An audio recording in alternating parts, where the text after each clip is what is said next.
La bibliographie est une partie où vous êtes censé mentionner les sources que vous aviez employées lors de votre processus de recherche et d'intégration de l'information.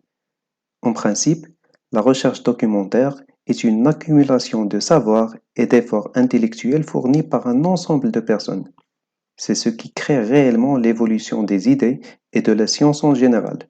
Pour cela, il faut acquérir cette conviction que chaque produit intellectuel présent, de loin ou de proche, dans votre mémoire est digne d'être cité convenablement dans votre bibliographie ou bien dans la note de fin en bas de page. Cela dépend du style de référence que vous suivez. Par conséquent, si vous n'arrivez pas à citer une idée existante dans un article, un livre, un site web ou n'importe quelle source, intentionnellement ou pas, vous risquez de tomber ou même d'être accusé de plagiat, puisque le plagiat est un crime sanctionné par le jury ainsi que par la loi. La question qui vous vient à la tête maintenant, je suppose, qu'est-ce qu'on veut dire par le plagiat ou plagiariser et comment l'éviter? Le plagiat, c'est le fait de présenter un travail, une idée, une création technologique ou artistique qui ne vous appartient pas comme la vôtre. Faire cela est considéré comme une faute morale, civile ou même parfois commerciale. Comment l'éviter? C'est simple.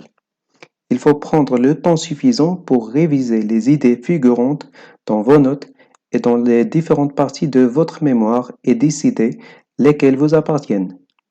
Puis, il faut mettre en tête que la rédaction d'une bibliographie ou bien d'une table de référence n'est pas un travail à effectuer à la dernière minute avant le dépôt de votre projet final, mais il s'agit d'un travail consistant qui doit avancer au fur et à mesure avec les processus de lecture et de rédaction.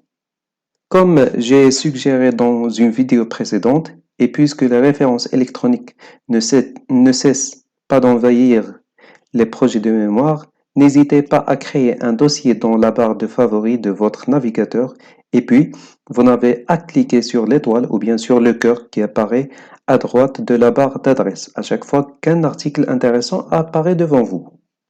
Citer les ressources bibliographiques se fait de manière manuelle ou automatisée.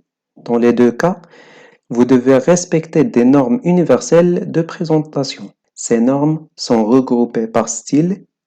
Ces styles peuvent varier dépendamment de la spécialité ou même de la politique du département ou de l'établissement universitaire où vous êtes adhéré.